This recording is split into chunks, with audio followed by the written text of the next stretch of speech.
ചേട്ടാ അത്രയും കീനായിട്ട് ചേട്ടൻ ഈച്ച് ആൻഡ് എവറിത്തിങ് നോട്ട് ചെയ്യുന്നുണ്ട്.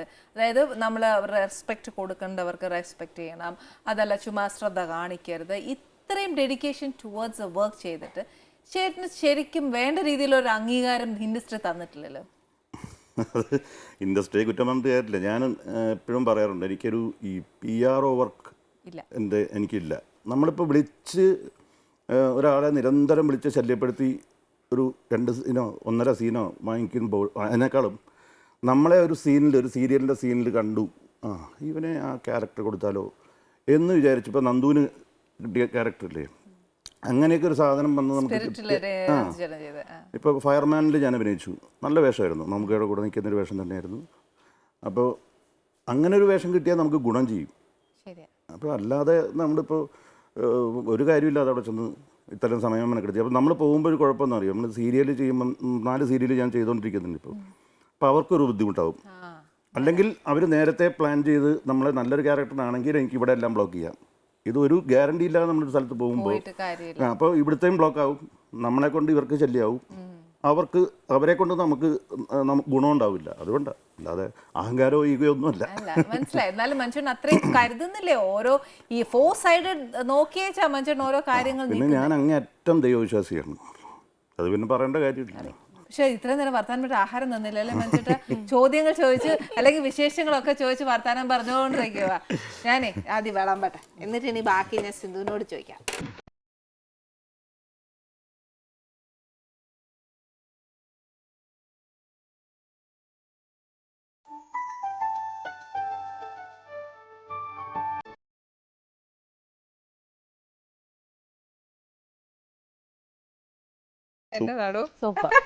എനിക്കിഷ്ടായി, ഒരു കഷ്ണം കൂടെ കഴിച്ചിട്ട് പറയാന്ന് ചോദിച്ചിട്ട്. സിന്ധു കഴിച്ചിട്ട് ഇങ്ങനെ സ്റ്റക്കായി നിൽക്കുന്ന പോലെ നിൽക്കുന്നത്. അപ്പൊ ഞാനൊന്ന് പേടിച്ചു. എനിക്ക് വെജിറ്റബിൾ കറിയിൽ ഏറ്റവും ഇഷ്ടമുള്ള സാധനമാണ് മഷ്റൂം. കഴിഞ്ഞ ഒരാഴ്ചയായിട്ട് ഇപ്പൊ മഷ്റൂം സ്റ്റൂ ഇതൊക്കെയാ വീട്ടില്. മഷ്റൂം നല്ലതുമല്ലേ? പിന്നെ മഷ്റൂം നല്ല ഒത്തിരി പ്രോട്ടീനോ അങ്ങനെ ഒത്തിരി ഗുണങ്ങളുള്ളതാ മഷ്റൂമിന്. ശരിക്കും നന്നായിട്ടുണ്ട്. പക്ഷെ ഞാൻ ഇത്രയും ഈ എരിവ് വീട്ടിലേക്ക് എല്ലാവർക്കും കുറവാണ്. ഇതിനൊന്നും പിടിക്കുകയല്ലോ. നമ്മള് ചിക്കനെ കൂട്ടൊന്നും ആക്കാൻ ഒക്കുകയല്ല. പിന്നെ പിള്ളേർക്ക് വെജിറ്റേറിയൻ ആണെങ്കിൽ കുറച്ച് സ്പൈസി ഇഷ്ടമാണല്ലോ, അതുകൊണ്ടൊക്കെ ചിക്കനൊക്കെ തിന്നുന്ന പിള്ളേരായോണ്ടല്ലേ, അതുകൊണ്ട് ഇച്ചിരിട്ടാ വേണമെങ്കിൽ നമുക്ക് ബാലൻസ് ചെയ്യാന്നേ ഉള്ളൂ. അല്ലെങ്കിൽ കുരുമുളകല്ലേ, കുരുമുളകും പച്ചമുളകും ഉണ്ട്. വീട്ടിലെങ്ങനെയാ ഏതൊക്കെ ഭക്ഷണം വെക്കുന്നത്? വെജും നോൺ വെജും എല്ലാം? മീറ്റാണോ ഫിഷാണോ? ഫിഷിനാണ് പ്രിഫറൻസ് കൂടുതൽ. എനിക്ക് കൊച്ചു മീനുകളാണ് ഇഷ്ടം.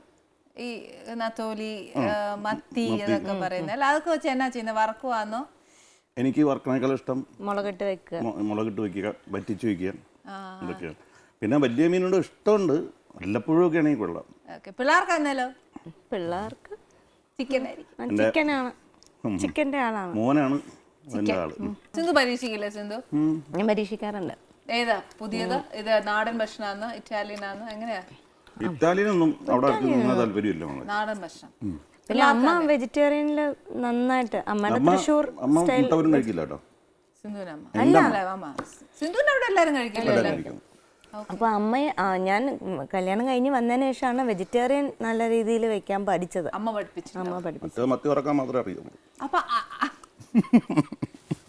അച്ഛൻ സിന്ധു ആ ഒരു നോട്ടം എനിക്ക് ഇഷ്ടപ്പെട്ടിട്ടുണ്ട്. Very good. അല്ല, അപ്പൊ അച്ഛനും അമ്മ വെച്ചു കൊടുക്കുമായിരുന്നു നോൺ വെജോ? അപ്പൊ അമ്മ ചില്ലി ചിക്കൻ വലിയ റഷ്യൻ സാധനം ഒന്നും വെക്കില്ല, അത്യാവശ്യം ചിക്കൻ കറി. അപ്പം പിന്നെ ഒരു സ്പൂൺ എണ്ണയില്ലാതെ ചിക്കൻ കറി ഉണ്ടാക്കും.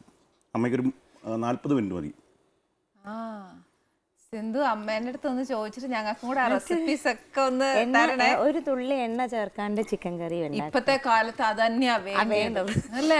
നമ്മളൊക്കെ ഒത്തിരി ഹെൽത്ത് കോൺഷ്യസ് ആയ ആൾക്കാരായതുകൊണ്ട് നമ്മൾ അതൊക്കെ ഒന്ന് നല്ലതല്ലേ? ഇപ്പത്തെ ന്യൂ ജനറേഷൻ പിള്ളേർക്ക് അതൊക്കെ പറഞ്ഞു കൊടുക്കുന്നതല്ല. അല്ലെങ്കിൽ പോയി ചുമ്മാ ജങ്ക് ഫുഡ്സ് ഒക്കെ കഴിക്കും അല്ലേ?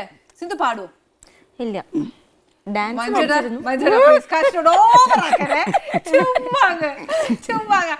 ഓവറാക്കിയത് എനിക്ക് മനസ്സിലായി. ചോദിച്ചാണ്ടേ അതെന്ന് മഞ്ജുര എത്ര ഒരു തൊട്ടവേന വന്നത്?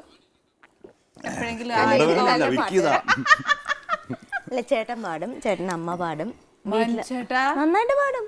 ഞാൻ എത്ര ഫംഗ്ഷൻ പാടിയിട്ടുണ്ട്. മഞ്ചേട്ടാ എന്നാ ഞങ്ങൾക്കും കൂടെ. ഇത് ആരും മുമ്പ് വെച്ച് തന്നിട്ട് വേണം പാടാൻ പറയാൻ. മഞ്ചേട്ടാ പ്ലീസ്.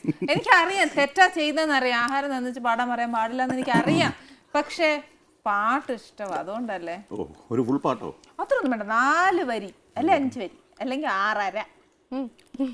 ഏതാ മഞ്ചേട്ടാ ആലോചിച്ചിട്ട് പറഞ്ഞാൽ മതി. സിന്ധുവിന് ഇഷ്ടപ്പെട്ട പറഞ്ഞാൽ മതി. എന്തായാലും തൊണ്ട വിക്കിയതല്ലേ, ഇടി കൊള്ളുണ്ടെങ്കിൽ സിന്ധുവിന് ഇഷ്ടമുള്ള പാട്ട് പാടിയാൽ മതി. പൂമുഖവാതിൽ പാടിയ കളറായി പോവും. സിന്ധു സിന്ധു ഇതൊന്നും കേൾക്കുന്നില്ലേ? എനിക്ക് എന്തായാലും ഇടി ഉറപ്പായിരുന്നു. പിന്നെ കൂട്ടടി മേടിക്കാന്നോ ആലോചിച്ചേക്ക്. അങ്കിൾ എങ്ങനെ ഇരിക്കുന്നു മഞ്ചേട്ടാ? കുഴപ്പമില്ല. ഇപ്പോൾ ഐസൈറ്റിനൊരു പ്രശ്നമുണ്ട്. നേരത്തെ ഒരു പടത്തിന് ഷൂട്ടിങ്ങിനോടായി പോയതാണ്. എന്നാ പറ്റി? ഈ നെറ്റിയിൽ സാധാരണ കഴുത്തിന് മുകളിലോട്ട് ഈ ബോംബ് വയ്ക്കാറില്ല, വെടി കൊള്ളുന്ന സംഭവത്തിനെ. ഇതെന്നെന്തോ നിർബന്ധിച്ച് വെച്ചു. അതിൻ്റെ പ്രഷറിൽ റെറ്റിന ഡിറ്റാച്ചായി. എന്നിട്ട് പിന്നെ മധുര അരവിന്ദ് ഹോസ്പിറ്റലിൽ കൊണ്ടുപോയി 5 പ്രാവശ്യം ഐബോൾ വെളിയിലെടുത്ത്. അയ്യോ. 5 പ്രാവശ്യം. ആ മനുഷ്യൻ അനുഭവിച്ചത് തീവ്രവേദന. ഏകദേശം 8 മാസത്തോളം ദിവസം 16 മണിക്കൂറോളം കമന്ന് കിടന്നിട്ട് ഇങ്ങനെ നോക്കി കിടക്കണം. കാരണം ഇതിലൊരു ഗ്യാസ് ഫില്ല് ചെയ്യുന്നുണ്ട്. ഈ ഗ്യാസ് വേപ്പറൈസ് ചെയ്ത് പോകാൻ വേണ്ടിയിട്ട് കമന്ന് കിടന്നിട്ട് ഇങ്ങനെ നോക്കി കിടക്കണം. എന്നിട്ട് ഇപ്പോൾ 2ാമത്തെ കണ്ണ് പ്രായത്തിൻ്റെ ചിലപ്പോൾ 78 വയസ്സുണ്ട്. എല്ലാം ചെയ്തു. അതൊക്കെ മുമ്പേ ചെയ്തതാ. അച്ഛന് കണ്ണിന് ബ്ലേഡ് ആയിട്ടല്ല. ഇപ്പോൾ ഞാൻ തന്നെ മുമ്പിൽ ചെന്നാൽ ഒന്നുകിൽ എൻ്റെ ശബ്ദം കേൾക്കണം, എന്നാലേ മനസ്സിലാവത്തുള്ളൂ. എന്തായാലും മക്കളിന് എത്രയും വേഗം സുഖം വരട്ടെ. കണ്ണിന്റെ കാഴ്ചയൊക്കെ തിരിച്ചു വന്ന് ദൈവം അനുഗ്രഹിച്ച് മിറക്കിൾസ് ഒക്കെ അതിന് വരട്ടെ. മഞ്ചേട്ടാ എന്തായാലും എനിക്കൊരു പാട്ട് വേണം. ഏത് പാട്ടാന്ന് പറയുന്നത് പെട്ടെന്ന്? മഞ്ചേട്ടന് ഇഷ്ടമുള്ള ഒരു മെലഡീസ്. പൂമുഖവാതിലിന്റെ ആദ്യത്തെ ഒരു. ഓ മതി. പൂമുഖവാതിൽക്കൽ സ്നേഹം വിടർത്തുന്ന പൂന്തിങ്കളാകുന്നു ഭാര്യ, ദുഃഖത്തിൻ മുള്ളുകൾ പൂവിരൽ തുമ്പിനാൽ പുഷ്പങ്ങളാക്കുന്നു ഭാര്യ.